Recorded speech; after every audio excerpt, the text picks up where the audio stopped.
Obra ng mga pamosong pintor sa bansa tampok sa isang art exhibit sa Ilocos Norte. At ang good news dyan, libre ang makita ng publiko. Si Emma Joyce Guillermo ng PIA sa Balitang Pambansa.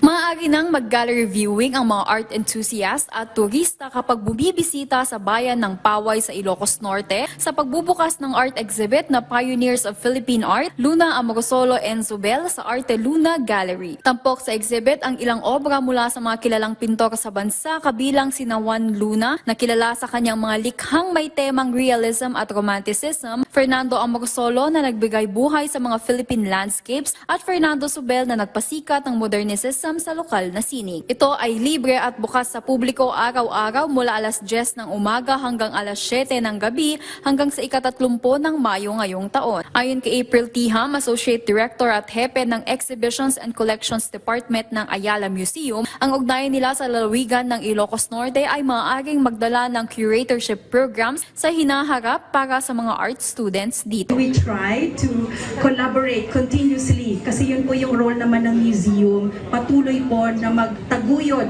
sa ating appreciation ng Philippine art and culture. Hinihikayat ang publiko na bisitahin ang exhibit at magbalik tanaw sa kasaysayan at alamin ang kwento sa likod ng mga likhang sining dito. Nakakamangha po na masilayan po yung mga paintings po ng mga sikat na pintor.